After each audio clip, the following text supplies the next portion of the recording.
വിശദമായ വാർത്തയിലേക്കാണ്. ഓപ്പറേഷൻ നുങ്കൂറിൽ പിടിച്ചെടുത്ത വാഹനം വിട്ടുകിട്ടാൻ ഒരുങ്ങി ദുൽഖർ സൽമാൻ ഉടൻ കസ്റ്റംസിന് അപേക്ഷ നൽകും. ഹൈക്കോടതി അനുമതി നൽകിയതിന്റെ അടിസ്ഥാനത്തിലാണ് നീക്കം. വിവരങ്ങളുമായി വിനയ രാജ് ചേരുന്നുണ്ട്. വിനയ, പിടിച്ചെടുത്ത വാഹനം വിട്ടുകിട്ടാനായാണ് ദുൽഖർ സൽമാൻ കസ്റ്റംസിന് അപേക്ഷ നൽകാൻ ഒരുങ്ങുന്നത്.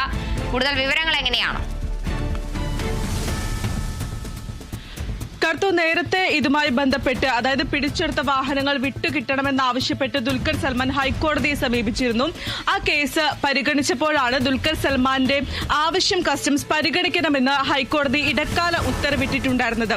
അതായത് ദുൽഖർ സൽമാൻ ഒരു അപേക്ഷ നൽകണം, ആ അപേക്ഷ കസ്റ്റംസ് പരിഗണിക്കണം.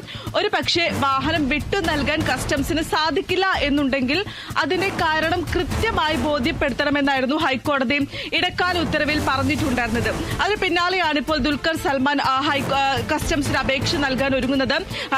പിടിച്ചെടുത്ത വാഹനം വിട്ടുകിട്ടണമെന്ന് ആവശ്യപ്പെട്ടുകൊണ്ടാണ് അപേക്ഷ നൽകാൻ ഒരുങ്ങുന്നത്. ഇനി ഈ അപേക്ഷ നൽകിയതിനു ശേഷം കസ്റ്റംസ് ആണ് തീരുമാനിക്കുക ഈ വാഹനം വിട്ടു നൽകണോ എന്ന കാര്യത്തിൽ. കസ്റ്റംസ് ഒരു തീരുമാനമെടുക്കും. ഒരു പക്ഷേ ഈ വാഹനം അന്വേഷണത്തിന്റെ ഭാഗമായി കൊടുക്കാൻ സാധിക്കില്ല എന്നാണ് കസ്റ്റംസ് പറയുന്നതെങ്കിൽ അതിന്റെ കൃത്യമായിട്ടുള്ള കാരണം ഹൈക്കോടതിയെയും കൂടാതെ തന്നെ ദുൽഖർ സൽമാനെയും ബോധ്യപ്പെടുത്തണമെന്നും ഹൈക്കോടതി നേരത്തെ തന്നെ ഉത്തരവിട്ടിട്ടുണ്ടായിരുന്നു. ഇതുമായി ബന്ധപ്പെട്ടുകൊണ്ടാണ് ഇപ്പോൾ അപേക്ഷ നൽകാൻ ദുൽഖർ സൽമാൻ ഒരുങ്ങുന്നത്. ദുൽഖറിന്റെ മൂന്ന് വാഹനങ്ങളാണ് പ്രധാനമായും ഹൈക്കോടതി പിടിച്ചെടുത്തിട്ടുണ്ടായിരുന്നത്. അതിൽ ഒരു വാഹനം വിട്ടുകിട്ടണമെന്ന് ആവശ്യപ്പെട്ടുകൊണ്ടാണ് ദുൽഖർ സൽമാൻ ഹൈക്കോടതിയെ സമീപിച്ചിട്ടുണ്ടായിരുന്നത്. ആ വാഹനം ഡിഫൻഡർ വാഹനം വിട്ടു നൽകണമെന്ന് ആവശ്യപ്പെട്ടുകൊണ്ടായിരുന്നു ഹൈക്കോടതി ദുൽഖർ സൽമാൻ സമീപിച്ചിട്ടുണ്ടായിരുന്നത്. ആ കേസിലാണ് ഇപ്പോൾ ഈ കസ്റ്റംസിന് അപേക്ഷ നൽകാൻ ഒരുങ്ങുന്നത്. കാർത്തു, പിന്നെ അതുപോലെ തന്നെ ഈ ഓപ്പറേഷൻ നുങ്കൂറിന്റെ ഭാഗമായി ദുൽഖർ സൽമാനെ അടക്കം ചോദ്യം ചെയ്യുന്ന ഒരു സാഹചര്യം ഉണ്ടായിരുന്നു. അപ്പൊ ഇനി എന്തെല്ലാം നടപടികളിലേക്കായിരിക്കും കസ്റ്റംസ് ഈ ഒരു വിഷയവുമായി ബന്ധപ്പെട്ട് നീങ്ങുക? കാർത്തു, ഞാൻ പറഞ്ഞതിൽ ഒരു തെറ്റുണ്ട്, അതൊന്ന് തിരുത്താൻ ആഗ്രഹിക്കുന്നു. അപേക്ഷ നൽകുമെന്നല്ല, ദുൽഖർ സൽമാൻ അപേക്ഷ നൽകിയിട്ടുണ്ട്. കസ്റ്റംസിന് ദുൽഖർ സൽമാൻ അപേക്ഷ നൽകിയിട്ടുണ്ട് വാഹനം വിട്ടുകിട്ടണമെന്ന് ആവശ്യപ്പെട്ടുകൊണ്ട്. മറ്റു തുടർ നടപടികൾ എന്ന് പറയുന്നത് ഈ അപേക്ഷ നൽകിയാൽ അത് ഇനി പരിഗണിക്കണോ എന്ന കാര്യം കസ്റ്റംസ് ആണ് തീരുമാനിക്കുക. അതായത് ഈ വാഹനം വിട്ടു നൽകണമോ എന്ന കാര്യം കസ്റ്റംസ് തന്നെയാണ് തീരുമാനിക്കുക.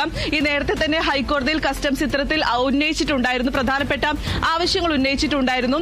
ഈ വാഹനവുമായി ബന്ധപ്പെട്ട് കൂടുതൽ രേഖകൾ പരിശോധിക്കേണ്ടതുണ്ട്.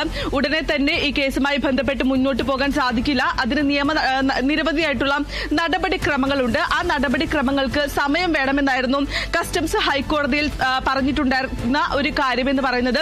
അതെല്ലാം തന്നെ പരിഗണിക്കേണ്ടതുണ്ട്. അതായത് ഈ വാഹനവുമായി ബന്ധപ്പെട്ടിട്ടുള്ള രേഖകളടക്കം പരിശോധിക്കേണ്ടതുണ്ട്. നിരവധിയായിട്ടുള്ള വാഹനോടമകളിൽ നിന്നും അവസാനമാണ് ഇപ്പോൾ ദുൽഖർ സൽമാന്റെ കയ്യിലേക്ക് എത്തിയിട്ടുണ്ടായിരുന്നത്. അതുകൊണ്ട് തന്നെ ഇതിന് മുൻപുണ്ടായിരുന്ന വാഹന ഉടമകൾ ആരെല്ലാമാണ്, അവരുടെ വിവരങ്ങൾ അടക്കം ശേഖരിക്കേണ്ടതുണ്ട്. ഇതുമായി ബന്ധപ്പെട്ടിട്ടുള്ള എല്ലാ അന്വേഷണവും കസ്റ്റംസിന് നടത്തേണ്ടതുണ്ട്. അതുകൊണ്ട് തന്നെ കുറച്ച് സമയം വേണമെന്ന് ഹൈക്കോടതിയിൽ നേരത്തെ തന്നെ കസ്റ്റംസ് ആവശ്യപ്പെട്ടിട്ടുണ്ടായിരുന്നു. പക്ഷേ ഈ കസ്റ്റംസിനോട് ഹൈക്കോടതി ഉന്നയിച്ചൊരു കാര്യം എന്ന് പറയുന്നത്, നിങ്ങൾ കേസ് അന്വേഷിച്ചോളൂ, പക്ഷേ ഈ കേസ് അന്വേഷിക്കുന്നതുമായി ബന്ധപ്പെട്ടുകൊണ്ട് തന്നെ ഈ വാഹനം കസ്റ്റഡിയിൽ വെക്കേണ്ടത് അത്യാവശ്യമാണോ എന്നൊരു ചോദ്യം അടക്കം കസ്റ്റംസിനോട് ഹൈക്കോടതി ചോദിക്കുന്ന ഒരു സാഹചര്യം അടക്കമുണ്ടായിരുന്നു. അതെല്ലാം തന്നെ ഇപ്പോൾ ഈ കേസുമായി ബന്ധപ്പെട്ട് അല്ലെങ്കിൽ ഇതെല്ലാം തന്നെ പരിഗണിച്ച ശേഷമായിരിക്കും ദുൽഖർ സൽമാന്റെ ഒരു ആവശ്യം കസ്റ്റംസ് അംഗീകരിക്കുക എന്നാണ് മനസ്സിലാക്കുന്നത്. അതേസമയം തന്നെ ഈ ഓപ്പറേഷൻ നുങ്കൂറിന്റെ ഭാഗമായി 36 വാഹനങ്ങൾ മാത്രമാണ് നിലവിൽ കസ്റ്റംസ് പിടികൂടിയിട്ടുള്ളൂ. നിരവധി വാഹനങ്ങൾ, ഏകദേശം 100-ലധികം വാഹനങ്ങൾ ഇത്തരത്തിൽ അനധികൃതമായി രജിസ്റ്റർ ചെയ്ത് വാഹനം കേരളത്തിലടക്കം ഇറക്കുമതി ചെയ്തിട്ടുണ്ടെന്നാണ് കസ്റ്റംസ് അടക്കം കണ്ടെത്തിയ ഒരു കാര്യമെന്ന് പറയുന്നത്. ഇതിന് പിന്നിൽ വലിയ ഒരു സംഘമുണ്ട്, കോയമ്പത്തൂരിൽ നിന്നുള്ള സംഘമുണ്ട് എന്നടക്കം കസ്റ്റംസ് കണ്ടെത്തുന്ന സാഹചര്യം അടക്കമുണ്ടായിരുന്നു. ഇവരെല്ലാം തന്നെ കേന്ദ്രീകരിച്ച അന്വേഷണം ഇപ്പോൾ കസ്റ്റംസിന്റെ ഭാഗത്തു നിന്നും EDയുടെ ഭാഗത്തു നിന്നും പുരോഗമിച്ചു വരികയാണ്. കഴിഞ്ഞ ദിവസം ഈ ഷൈൻ മോട്ടോഴ്സ് ജീവനക്കാരെ അടക്കം കസ്റ്റംസ് ചോദ്യം ചെയ്യുന്ന നിലയിലേക്ക് അടക്കം പോയിരുന്നു. അതിൽ ഇവർ വ്യക്തമാക്കിയ ഒരു കാര്യമെന്ന് പറയുന്നത്, ഈ വാഹനക്കടത്ത് അല്ലെങ്കിൽ മുൻ ഭൂട്ടാൻ പട്ടാള ഉദ്യോഗസ്ഥരടക്കം തങ്ങളെ സഹായിച്ചു എന്നടക്കമുള്ള മൊഴിയും നൽകിയിട്ടുണ്ടായിരുന്നു. കൂടാതെ തന്നെ ഡൽഹിയിൽ നിന്നും ഇത്തരത്തിൽ വാഹനം കടത്തു ചെയ്യുന്നുണ്ട്. അതായത് കേരളത്തിൽ മാത്രമല്ല ഇന്ത്യയിലെ മിക്ക സംസ്ഥാനങ്ങളിലും ഇത്തരത്തിൽ അനധികൃതമായി വാഹനം കൊണ്ടുവരുന്ന ഒരു നിലയുണ്ട് എന്നടക്കം തന്നെ കണ്ടെത്തുന്ന സാഹചര്യമുണ്ടായിരുന്നു. അതുകൊണ്ട് തന്നെ കേരളത്തിന് പുറത്തേക്കും അന്വേഷണം വ്യാപിപ്പിക്കാനാണ് കസ്റ്റംസും ഇഡിയും ശ്രമിക്കുന്നത്. അതിന്റെ ഭാഗമായി അന്വേഷണം വ്യാപിപ്പിച്ചു വരികയാണ്. കൂടുതൽ വാഹനങ്ങൾ കണ്ടുകെട്ടാനുള്ള ശ്രമത്തിലാണ് ഇഡിയും കസ്റ്റംസ് എന്ന് തന്നെ പറയാൻ സാധിക്കും. അതുകൊണ്ട് തന്നെ ഇനി ദുൽഖർ സൽമാന്റെ ഹർജി അല്ലെങ്കിൽ ദുൽഖർ സൽമാന്റെ ആവശ്യം അംഗീകരിക്കുമോ എന്നാണ് ഇനി കണ്ടറിയേണ്ടത്.